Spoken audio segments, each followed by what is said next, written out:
അസ്സലാമു അലൈക്കും വറഹ്മത്തുള്ളാ. നമ്മുടെ എല്ലാവരുടെയും കാന്തപുരം മാപ്പി അബൂബക്കർ മുസ്ലിയാരുടെ വലിയൊരു സ്വപ്ന പള്ളിയായ മർക്കസ് നോളജ് സിറ്റിയിൽ നിന്ന് പോയ സമയത്ത് ഉണ്ടായപ്പോൾ അവിടെ നിന്ന് നമുക്ക് ലഭിച്ച ഒരു അനുഭവമാണിത്. ഭക്ഷണം കിട്ടുന്ന സമയത്ത് സംഘടനാ വ്യക്തമായ പല ആളുകളെ അവിടെ വെച്ച് കണ്ടിട്ടുണ്ട്. പക്ഷേ ഇവിടെ പറയാൻ ആഗ്രഹിക്കുന്നത്, ഞാൻ യൂട്യൂബിലും ഫേസ്ബുക്കിലും കമൻറ്റ് ബോക്സ് എടുത്തു നോക്കിയാൽ സംഘടനാപരമായി പല ആളുകളും അങ്ങോട്ടും ഇങ്ങോട്ടും പി ഉസ്താദിൻ്റെ പേരിൽ പല വിഷയങ്ങളിലും മുടിൻ്റെ വിഷയത്തിലും അങ്ങനെ ഇങ്ങനെയൊക്കെയാണ് പൈസ ഉണ്ടാക്കുന്നത് പറഞ്ഞുകൊണ്ടാണ് പല വ്യക്തികളും കമൻ്റ് ഇടാറ്.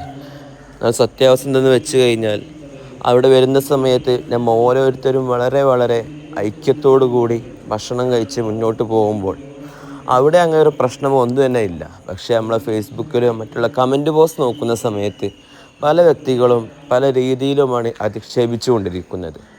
നമ്മൾ അന്നദാനത്തിൻ്റെ കാര്യത്തിലും ഒരിക്കലും അങ്ങോട്ടും ഇങ്ങോട്ടും സംഘടനാപരമായി അടിയുണ്ടാക്കാതെ ആ ഒരു കാര്യത്തിൽ നാം ഓരോരുത്തരും ഐക്യത്തോടു കൂടി മുന്നോട്ട് പോയാൽ ഫേസ്ബുക്കിലല്ല എവിടെയാണെങ്കിലും അത് വലിയൊരു നാം എല്ലാവരുടെയും ഒരു ബാധ്യസ്ഥതയാണ്. അപ്പോൾ അതുകൊണ്ട് ഇങ്ങനെയുള്ള പ്രവൃത്തികൾ നാം ഓരോരുത്തരും അതിനെ ഏറ്റെടുക്കുകയാണ് വേണ്ടത്. അല്ലാതെ അതിൻ്റെ പുറകിൽ ഭക്ഷണം കഴിച്ച് കഴിഞ്ഞ് പിന്നീട് ഫേസ്ബുക്കിലൊന്ന് പോയിക്കാണ്ട് ബാഡ് കമൻ്റ് ഇടുക, അതല്ലെങ്കിൽ ഒന്ന് അധിക്ഷേപിച്ചുകൊണ്ട് മുന്നോട്ട് പോവുക. അപ്പം ഉസ്താദിൻ്റെ ഇങ്ങനെയുള്ള പ്രവർത്തനങ്ങൾ പാവങ്ങളായും സാധാരണക്കാർക്കും വലിയൊരു ഉപകാരമാണ്. ഒരു 5 പേർ ഭക്ഷണം കഴിക്കാൻ തുടങ്ങിയത് മുതൽ 15,000 ലക്ഷങ്ങൾ അവിടെ ഇപ്പോൾ ഈ അടുത്തായിട്ട് ഭക്ഷണം കഴിച്ച് പോയിട്ടുണ്ടാകാം. അപ്പോൾ മാഷാ അല്ലാഹ്, ഇങ്ങനെയുള്ള പ്രവൃത്തികൾ നാം ഓരോരുത്തരും